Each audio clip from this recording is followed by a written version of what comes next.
नमस्कार, मेरा नाम है क्रिश और सबसे पहले आज मैं आपका स्वागत करता हूँ इस चैनल पर जिसका नाम है ट्रू हॉरर स्टोरी टेलर। एक बार फिर से आज मैं आपके लिए लेकर आ गया हूँ एक नई और सच्ची हॉरर स्टोरी। आज मैं आपको जो कहानी सुनाने वाला हूँ, ये कहानी एक ऐसे लड़के की है जो अपने एक दोस्त के जान पहचान के लड़के की डेथ के जो बाद क्रिया होती है हिंदू धर्म में 13वीं, उसमें चला जाता है। मगर उसे ये नहीं पता होता कि आज जो मैं यहाँ गया हूँ ये मेरी ज़िंदगी में एक ऐसा मुझे किस्सा दे देगा जिसे मैं कभी नहीं भुला सकता। आज की हमारी ये कहानी बहुत ही ज़्यादा इंटरेस्टिंग है। मुझे पूरी उम्मीद है कहानी आपको ज़रूर पसंद आएगी। तो बिना ज़्यादा बातें करते हुए आज की इस कहानी को हम शुरू करते हैं। कहानी की शुरुआत होती है विकास नाम के एक लड़के के साथ, जिसे उसके दोस्त संजय से ये पता चलता है कि जो संजय है उसका एक ऐसी जान पहचान का लड़का था, उसकी डेथ हो गई है और काफ़ी जवान था वो उसी की तरह, लड़के की तरह। तो उसकी डेथ में चलने के लिए संजय विकास से कहता है कि यार उसकी डेथ हो गई, उसके घर में नहीं जाऊंगा तो अच्छा नहीं लगेगा, 13वीं है आज उसकी, तू मेरे साथ चल रहा है, मैं अकेले जाऊंगा, अकेले सही नहीं लगेगा, तू मेरे साथ चल और मेरे साथ ही घर आ जाना। तो संजय की बात पे विकास मान जाता है और उस लड़के की डेथ में, जो डेथ के बाद 13वीं होती है, उसमें चला जाता है। अब आप लोगों को इतना तो पता ही होगा कि 13वीं में क्या होता है।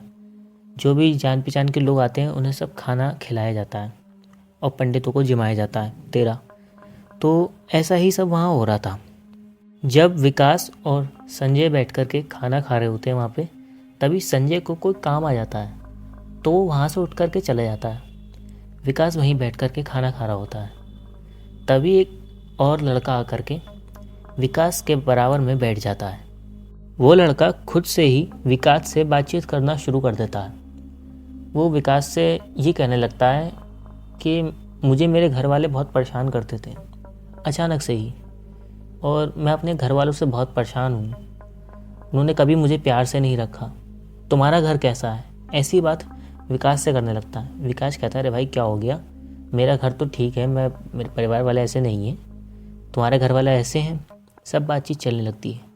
तो वो आदमी, उस लड़का आया था विकास के बराबर है, वो उससे कहता है कि विकास मुझे तुम अपने घर ले चलोगे आज।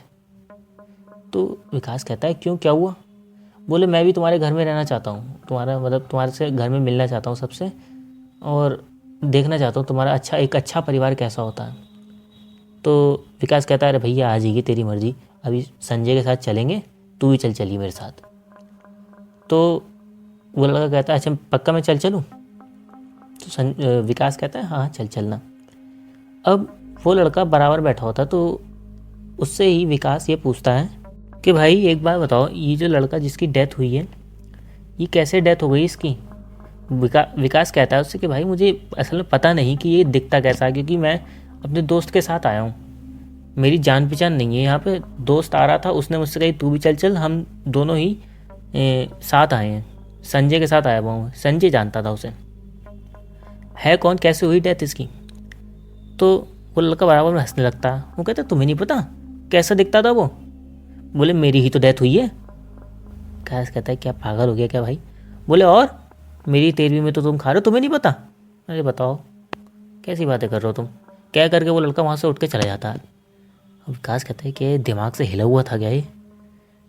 अपनी डेथ बता रहा बावला लड़का, कैसे दिख जाएगा मुझे फिर ये, अगर इसकी डेथ हुई होगी तो? क्या मुझसे मतलब विकास ये सोचने लगता है कि मेरी खिंचाई करके चला गया है। अब विकास अपना जो खाना खा रहा था वो खाना पूरा करता है। इतने में संजय भी आ जाता है। अब संजय विकास से चलते वक्त ये कहता है कि चलो अंदर आंटी से मिल ले रहे हैं, वो जो लड़की जिसकी डेथ हुई है उसकी मम्मी से, और फिर चलते हैं। अब जैसे ही संजय और विकास आंटी से मिलने जाते हैं तो बराबर में ही उसी लड़के की फ़ोटो लगी होती है जो विकास के बराबर बैठ के अभी उससे बात कर रहा था। अब विकास जैसे ही वो तस्वीर देखता है तो वो अचानक से तुरंत संजय से कहता है कि अरे ये लड़का कौन है? तो संजय कहता है अरे भाई इसी की तो डेथ हुई है। अब विकास एकदम से सुन्न हो जाता है, वो वहाँ बिना कुछ बोले वहाँ से बाहर निकल जाता है। संजय बाहर आकर के उससे पूछता है कि अरे भाई क्या हो गया, तू ऐसे बाहर क्यों आ गया? तो विकास बताता है कि भाई अभी ऐसा ऐसा हुआ मेरे साथ, ये लड़का अभी बराबर में मेरे बैठा हुआ था, मेरे से बात करी।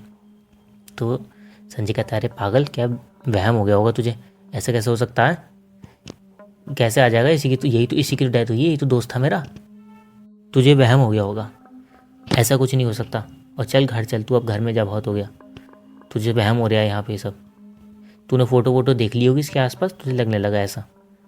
अब जो विकास था वो तो ये जानता था कि ये सब वहम नहीं था, सब रियलिटी है जो मैंने देखा, लेकिन वो संजय से बहस नहीं करता और वो अपने घर आ जाता है। असल में संजय जो था वो विकास को बहुत पहले से जानता था, क्योंकि ये लोग एक ही हॉस्टल में रहे थे एक समय में, उन्होंने पढ़ाई साथ ही में बैठ के करी थी, और ये एक ही हॉस्टल में एक दूसरे के रूममेट थे, इसलिए एक बार के कहने में कहीं भी चले जाते थे एक दूसरे के साथ। इसलिए ऐसी जगह पे भी जो विकास था वो संजय के साथ चला गया। अब खैर जब विकास घर में आता है अपने, तो घर में आने के बाद में जैसे जैसे रात का समय आता है वैसे वैसे विकास को एक चीज़ फील होने लगती है कि जैसे उसके कंधे में बहुत दर्द हो रहा है। उसके कंधे में, मतलब एक साइड का जो कंधा है उसमें काफ़ी ज़्यादा पेन हो रहा है और भारी भारी सा लग रहा है शरीर, ये चीज़ उसे महसूस होने लगती है। खैर वो इस चीज़ को इग्नोर करता है, लेकिन जैसे जैसे रात बढ़ती है विकास का जो मन है वो दुखी सा होने लगता है। उसे बहुत ऐसा लग रहा होता है विकास को, जैसे उसका मतलब बहुत उसके साथ बहुत कुछ बुरा हुआ है और बहुत ज़्यादा दुख उसे फील होने लगता है। धीरे धीरे करके ये चीज़ इतनी बढ़ जाती है कि विकास से रहा नहीं जाता। वो अपने मम्मी पापा को ये बात बता देता है कि मुझे बहुत दुख फील हो रहा है, मुझे बहुत बुरा सा लग रहा है। तो उसके माँ बाप उससे पूछते हैं कि क्यों बुरा लग रहा है, क्या हो गया, कब से बुरा लग रहा, ऐसा लग रहा है तो कोई ये चीज़ कब से फील हो रही है। तो विकास बताता है कि मैं आज जब वहाँ से आया हूँ ना तब से फील हो रही है। तो उसकी मम्मी पूछती कहाँ से, कहाँ गया था तू आज अपने दोस्त के साथ। हाँ मैंने तुझसे पूछा भी नहीं, तू संजय के साथ कहाँ गया था। तो विकास बताता है कि मैं ऐसे ऐसे एक लड़के की डेथ हो गई थी, उसकी 13वीं में गया था। अब उसके घर वाले खूब डांटते हैं उसे कि मतलब तू, संजय तेरा दोस्त है, तू कहीं भी उसके साथ चला जाएगा, माना तुम हॉस्टल से दोस्त हो लेकिन कुछ भी थोड़ा नहीं हो जाएगा, हमसे पूछना तो चाहिए था तुम्हें, ऐसी जगह चले गए तुम, जबकि तुम उस लड़के को जानते भी नहीं जिसके यहाँ तुम गए। डांट पड़ती है उसकी, विकास की। लेकिन विकास कुछ कहता नहीं है। वो कहता है कि अब जो हो गया सो हो गया, लेकिन मुझे बहुत दुखी सा फील हो रहा है, बहुत ज़्यादा बुरा सा लग रहा है। आप मुझसे दूर तो नहीं हो जाओगे, मैं आपको परेशान तो नहीं करता, ऐसी सब बहकी बहकी बातें करने लगता है विकास। अब इस सिचुएशन को देखते हुए इनके जो पिताजी हैं वो विकास की मम्मी से ये कहते हैं कि घर में जो गंगा जल रखा है वो ला करके विकास को पिलाओ और देखो उससे कुछ फ़र्क पड़ता है नहीं पड़ता है।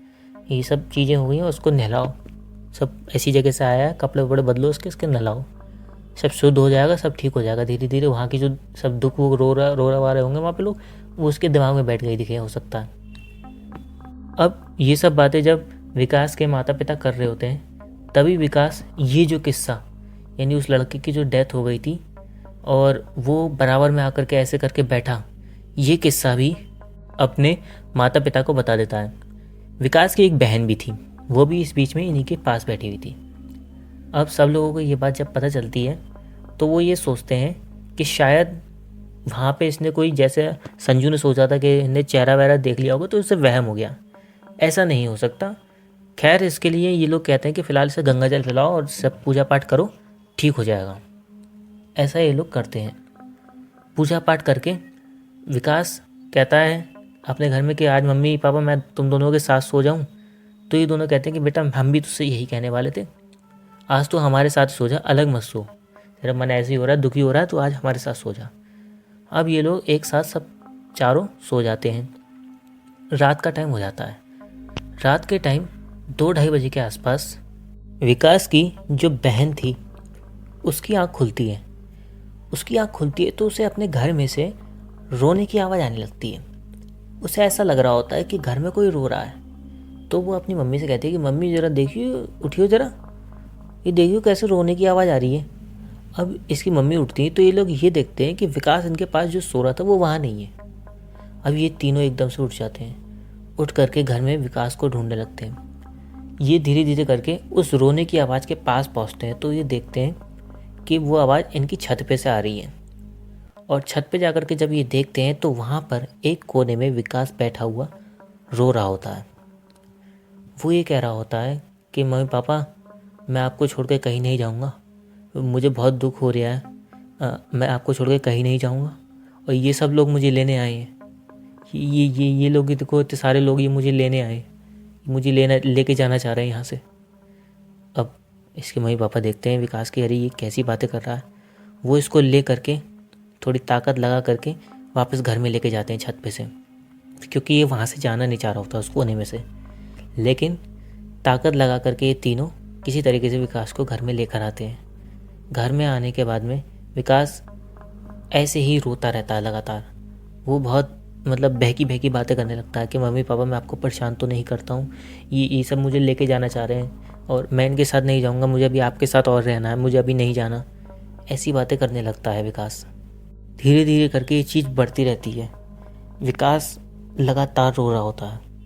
ऐसे ही टाइम बीतते बीतते सुबह हो जाती है। विकास एक सेकंड को भी नहीं सोता। विकास लगातार यही कह रहा होता है अपने घर में कि मुझे ये लोग लेके जाना चाह रहे हैं, मैं नहीं जाऊंगा इनके साथ। मम्मी, मैं नहीं जाऊंगा इनके साथ, आपका बेटा प्रशांत नहीं जाएगा इनके साथ, ऐसा कहता है विकास। अब उसकी मम्मी कहती है कि प्रशांत बेटा क्या हो गया, तेरा नाम विकास है। वो, नहीं मम्मी, मैं नहीं जाऊंगा इनके साथ, नहीं जाऊंगा। असल में हुआ क्या था, जिस लड़के की डेथ में विकास गया था उस लड़के का नाम था प्रशांत। उसी की आत्मा विकास के अंदर आ गई थी। और ये चीज़ इस टाइम पे आकर के इन फैमिली मेम्बर्स में जितने लोग थे, इन लोगों को समझ में आई, क्योंकि उसके मुंह से निकल गया कि आपका बेटा प्रशांत नहीं जाएगा इनके साथ। वरना इन लोगों को यही लग रहा था कि ये सब विकास के साथ विकास कर रहा है, मतलब विकास को कुछ प्रॉब्लम हो गई है। अब इनका जो थोड़ा दिमाग है ये इस चीज़ में जाने लगता है कि कुछ मामला गड़बड़ है, ऐसे ही काम नहीं चलेगा, कुछ ऊपरी मामला लग रहा है। अब जब दिन के 11 बजे के आसपास का टाइम हो जाता है, तब ये फैमिली मेम्बर्स सोचते हैं कि उस लड़के के घर जाया जाए जहाँ पर ये डेथ में से, जिसकी डेथ हुई थी, जिसकी डेथ में से ये लोग आए हैं, विकास और संजय। अब ये वहाँ जाते हैं। वहाँ जाने के बाद में उनके फैमिली मेम्बर्स को सारी बात बताते हैं कि ऐसा ऐसा हो रहा है और तुम्हारे लड़के की जो है वो हमारे लड़के के अंदर है आत्मा। वो लोग बिलीव नहीं करते कि ऐसा नहीं हो सकता, नहीं प्रशांत वो तो ख़त्म हो गया है, ऐसा कैसे कह रहे हो आप, मजाक बना रहे हो, ऐसा सब कहने लगते हैं। लेकिन किसी तरीके से फाइनली उन लोगों को मना करके घर तक लेकर आते हैं। अपने घर में लाने के बाद में जैसे ही विकास उन लोगों को देखता है, प्रशांत के माता पिता को, तो विकास प्रशांत की तरह कहता है कि अरे नहीं, इन लोगों को क्यों लिया यहाँ पे, मुझे इनके साथ नहीं रहना, इन्होंने मुझे जीते जी मेरा कभी ध्यान नहीं रखा, मुझे इनके साथ नहीं रहना, इन्हें यहाँ से ले जाओ, और मुझे ये लोग बिल्कुल पसंद नहीं है, और इन्होंने मेरा कभी ध्यान नहीं रखा, मैं आप लोगों के साथ रहूँगा, आप ही मेरे माता पिता हो, ऐसा कहने लगता है। अब वो लोग जो आए थे प्रशांत के माता पिता, उन्हें ये दिखता है कि हमारी जैसे पुलपत्ती खुल रही है, मतलब जो हम लोग करते थे, मतलब बुरा व्यवहार करते थे प्रशांत के साथ, वो ये बोल रहा है लड़का। वो वहाँ से जान छुड़ा के भागते हैं, कहानी समझा करके क्या ये सब ढोंग कर रखा और ये सब बेकार की बातें कर रहे हो, मैं परेशान कर रहा हूँ, ऐसा कह करके वहाँ से भाग लेते हैं। अब ये फैमिली मेम्बर्स सोचने लगते हैं कि क्या करें क्या करें, इन्हें समझ में नहीं आता। अब ये लोग घर में नॉर्मली विकास के साथ रहते हैं। वो प्रशांत की तरह बिहेव कर रहा होता है विकास, लेकिन ये लोग सोचते हैं क्या करें। तो ये फाइनली जो विकास के पिताजी हैं, वो अपने एक जान पहचान के दोस्त के जान पहचान में एक पंडित जी थे, उनके पास जाने का प्लान बनाते हैं कि मैं उनसे मिल कर के आऊँगा। अब वो उनके लिए निकल ही रहे होते हैं, तभी इनका एक दरवाज़ा खटखटाता है। दरवाज़ा जो विकास की बहन है वो खोलने जाती है। जब वो दरवाज़ा खोलती है तो वो ये देखती है कि गेट पर एक तांत्रिक टाइप से जो वेशभूषा है उसमें एक आदमी खड़ा हुआ है बाहर। और वो दरवाज़ा खटखटाने के बाद में जब बेटी उस सामने आती है उसके, तो वो ये कहता है कि मुझे भूख लग रही है, मुझे कुछ खाना हैगा घर में, खाना खिला दो। तो वो बेटी कहती है अरे साधु महाराज आप चले जाओ, इस समय घर का माहौल ठीक नहीं है और हम अभी आपको नहीं दे सकते, ऐसा उनसे कह देती है बेटी। अब वो जिद करने लगते कि अरे नहीं, मुझे भूख लग रही है, कुछ खिला दो, तुम्हारे यहाँ आया हूँ, ऐसे मुझे खाली हाथ मत भेजो। अब इस चीज़ को सुन करके जो विकास के जो पिता हैं वो भड़क जाते हैं। वो बाहर आते हैं और कहते हैं अरे क्या ज़बरदस्ती है, निकल जाओ ना, जब एक बार तुमसे कह दिया नहीं है कुछ खाने को। तो वो कहते हैं कि अरे चलो कोई बात नहीं, घर में तो बुला लो मुझे अपने। वो जो बाहर तांत्रिक टाइप से खड़े होते हैं, मैं उन्हें साधु जी कहूँगा। तो साधु जी जो खड़े होते हैं वो कहते हैं कि अरे मुझे बुला तो लो कम से कम घर में, मत देना खाना। फिर वो कहते हैं कि निकल जाओ, बेकार की बातें मत करो, और घर का माहौल इस समय सही नहीं है, यहाँ से चले जाओ तुम। विकास के पिता ऐसा कहते हैं, मगर वो जाना नहीं चाहते। अब उनका एक पैर थोड़ा सा घर के उसमें जैसे पैड़ी होती है उस पर पड़ गया होता है। अब विकास के जो पिता हैं वो गुस्से में आते हैं और एकदम से दरवाज़ा बंद कर देते हैं। दरवाज़ा बंद करते हैं तो उनका थोड़ा सा पैर पिच जाता है दरवाजे में, उनके पैर में से खून निकलने लगता है उस साधु महाराज के। अब वो अपना पैर जब बाहर निकालते हैं तो वो गुस्से में विकास के पिता कहते हैं कि ये लो, ये पकड़ो 100 का नोट, तो पैर का इलाज करा लेना और निकल जाओ यहाँ से। तो वो कुछ कह नहीं पाते उनसे साधु महाराज। विकास के पिता अंदर चले जाते हैं, वो साधु महाराज वहाँ बाहर जा कर के बैठ जाते हैं। मतलब वो इनके घर से कहीं नहीं जाते, वो बाहर ही बैठ जाते हैं। जैसे इनके घर के आगे ही एक चौखट लगी हुई थी उस पर जा कर के। अब ऐसे ही अंदर विकास के अंदर जो आत्मा थी वो कुछ अपने अपने ड्रामे दिखाती रहती है। बाहर वो साधु महाराज वहीं बैठे रहते हैं। उन्हें इनके परिवार वालों ने, विकास के परिवार वालों ने पूरी तरीके से इग्नोर कर रखा था। विकास के जो पिता थे उनका जो माइंड था वो उनके ऊपर सेट हो गया था कि जो मेरे जान पहचान का दोस्त है उसने मुझे एक पंडित के बारे में बताया है, मैं उसी पंडित को लेकर के आऊँगा। उसने कहा है कि वो पंडित बहुत मानी है और भगा चुका है ऐसे आत्माओं को, तो मैं उसे ही लेकर के आऊँगा। ऐसा सोच करके वो अपने दोस्त के पास चले जाते हैं। जब वो जा रहे होते हैं तो वो यही देखते हैं कि वो जो साधु हैं वो वहीं खड़े हुए हैं और वो उस घर के आगे ही बैठे हुए हैं और इंतज़ार सा कर रहे हैं किसी का। अब वो जा कर के विकास के पिता पंडित को लेकर के आते हैं। अब मैं आपको बताऊं, ये जिस पंडित को लेकर के आए थे वो था ढोंगी, यानी वो एक्चुअल पंडित नहीं था और उसका हिसाब ये था कि कमाई कर लूँ, इसी तरीके से वो चल रहा था। अब वो बाहर आता है, इनके घर में आता है विकास के, और आ करके इनको अच्छे खासे पैसों का खर्चा बता देता है कि कम से कम 60-70 हज़ार रुपये लगेंगे और पूजा ऐसी होगी, ये पूजा होगी, वो पूजा होगी, दुनिया भर की पूजा बता देता है, और तब जाके तुम्हारा बेटा ठीक होगा, तुम्हारे घर में बहुत बुरी बलाएँ हैं। वो जो साधु महाराज हैं वो गेट पर ही बैठे हुए होते हैं सामने चौखट पर। अब वो अंदर जाता है, सब कुछ बताता है। विकास के पिता कहते हैं कि अरे मेरे बेटे से बढ़कर कुछ नहीं है, जितना पैसा लगेगा मैं लगाऊंगा, कोई फ़र्क नहीं पड़ता, ठीक है, मेरा बच्चा ठीक होना चाहिए। वो पैसा निकाल करके उस व्यक्ति के हाथ में दे देते हैं। अब वो बंदा जो है पंडित, वो पैसा ले करके वहाँ से चला जाता है और सारी कहता है कि मैं तैयारी करूँगा, बहुत कुछ करना है मुझे और मैं सब कुछ तैयार करके आपको बताऊँगा, अभी मुझे बहुत सारे काम करने हैं। अब वो पैसा ले करके चला जाता है। उसके बाद में 1-2 दिन के बाद में वो कुछ पूजा पाठ करता है। 2-3 दिन उसको अपनी पूजा पाठ में लग जाते हैं। इस बीच ये लोग ये देख रहे थे, विकास की फैमिली वाले और विकास के पिता खासकर, कि वो जो साधु हैं वो अभी भी बाहर ही बैठे हुए हैं, वो कहीं नहीं गए, वो उसी जगह बैठे हुए हैं। तो वो ये सोचने लगते कि अरे हो सकता है इन्होंने अपना काम धंधा, जो जैसे वो इन्हें फ्रॉड समझ रहा था साधु को, कि इन्होंने यही चालू कर लिया है और हम तो अपने पंडित जी से कराएंगे और यही ठीक कर देंगे हमारे बच्चे को, क्योंकि काफ़ी विश्वास था विकास के जो पिता हैं उन्हें। अब वो बंदा जो लाए थे पंडित, वो पूजा पाठ करके 2-3 दिन में वहाँ से चला जाता है। जब वो पूजा पाठ उसकी पूरी हो जाती है, तब जो लास्ट दिन था उसकी पूजा का, उस टाइम एक किस्सा और होता है।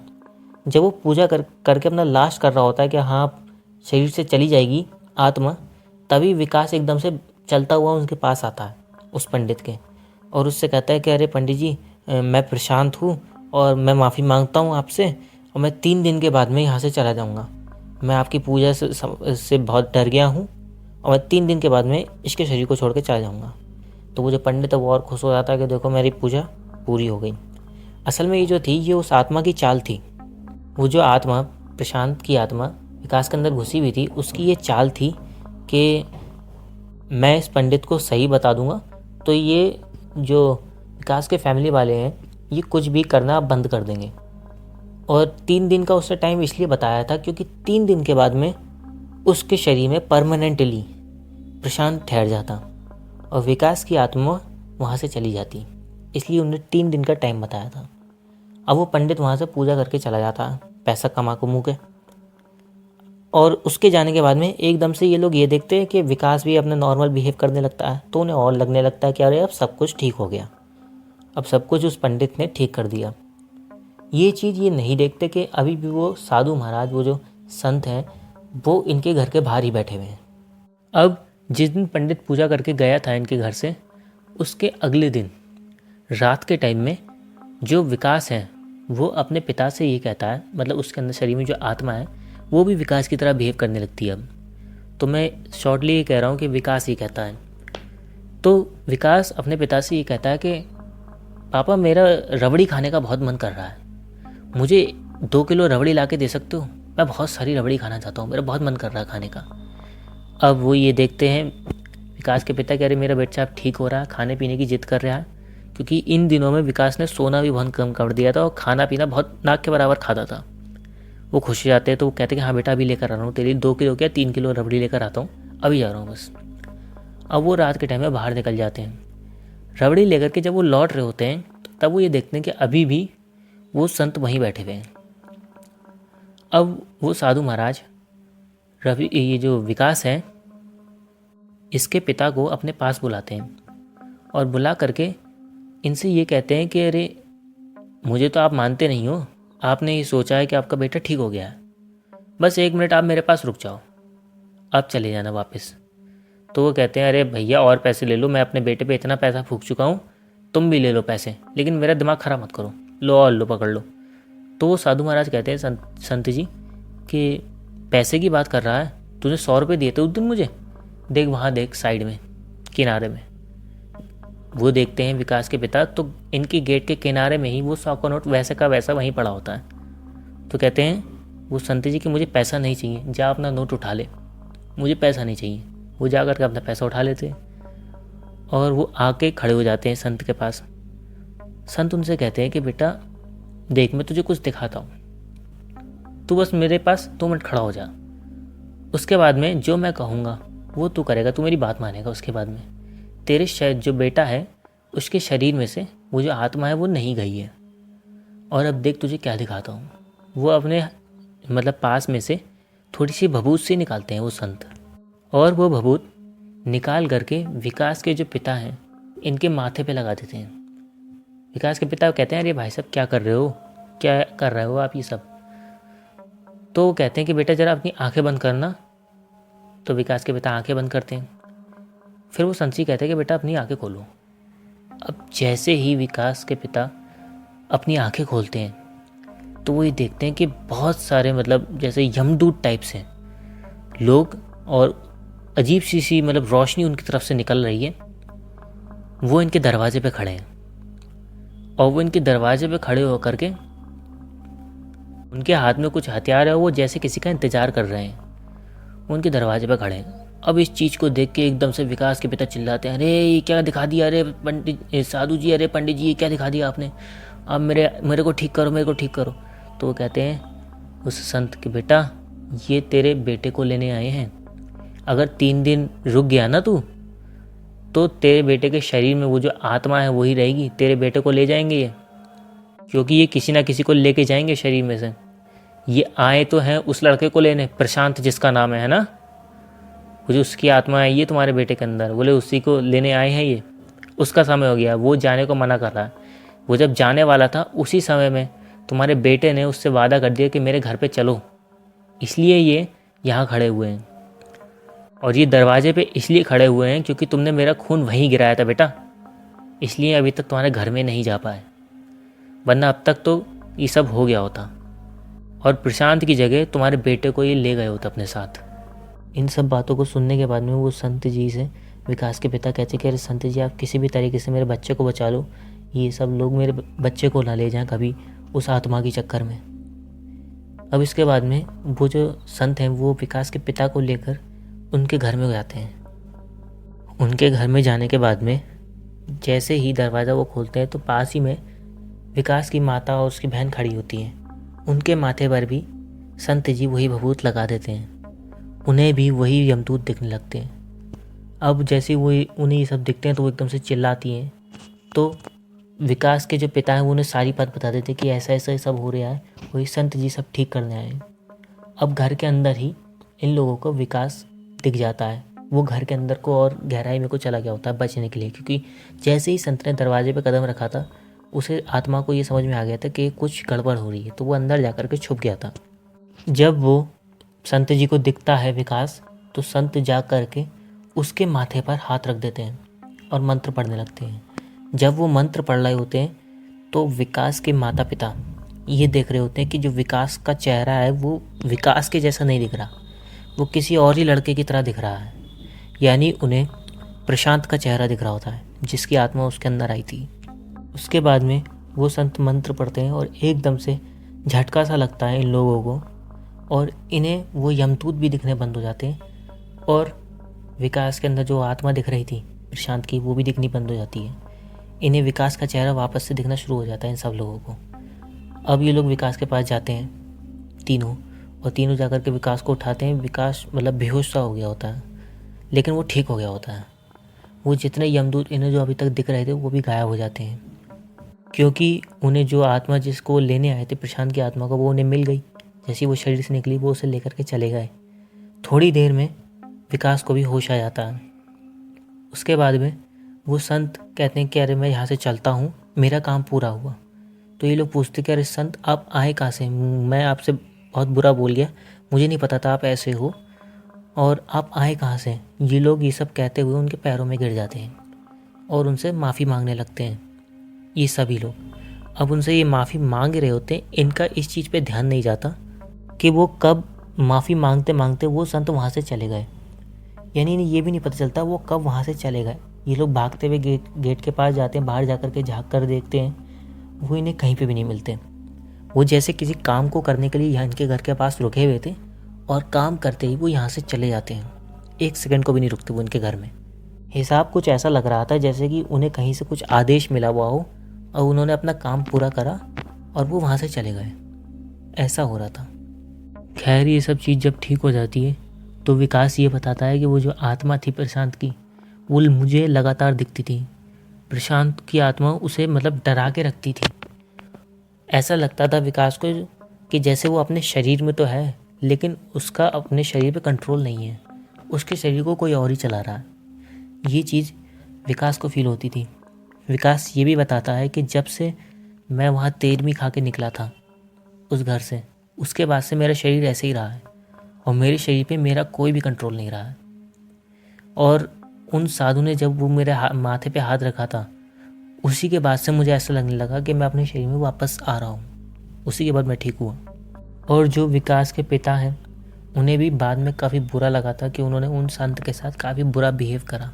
वो तो अपना काम करके आए और काम करके चले गए। उन संत की जगह विकास के पिता को वो ढोंगी जो पंडित था उस पर भरोसा था। आगे समय के बाद में वो जो पंडित था वो बाद में विकास के पिता को भी मिला और विकास के पिता ने बहुत सुनाया भी उसे कि तूने मेरे पैसे लूट लिए, तू लुटेरा है, इस तरीके से काफ़ी उसे सुनाया भी।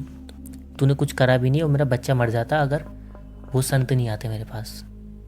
तो इसी बात के साथ आज की हमारी ये कहानी यही समाप्त होती है। अब मैं आपसे कहना चाहूँगा कि यदि कोई ऐसी बात जो आज की इस कहानी में आपको समझ में नहीं आई हो तो आप मुझसे ज़रूर पूछ सकते हैं, मैं आपको उसका ज़रूर जवाब दूँगा। और इसके अलावा मैं आपसे कहना चाहूँगा कि यदि आपको एक कहानी अच्छी लगी हो तो लाइक शेयर कमेंट ज़रूर कर देना। और इसके अलावा यदि आप ऐसी कहानियाँ या इससे भी बेहतर कहानियाँ सुनना चाहते हैं तो चैनल को सब्सक्राइब कर लेना। और एक बात मैं आपको और बता दूं कि इससे बेहतर और भी ज़्यादा कहानियाँ और या ऐसी कहानियाँ चैनल पे ऑलरेडी पढ़ रखी हैं, आप उन्हें भी जाकर के ज़रूर देखें, वो भी आपको ज़रूर पसंद आएंगे। अपना समय हमें देने के लिए आपका बहुत बहुत धन्यवाद।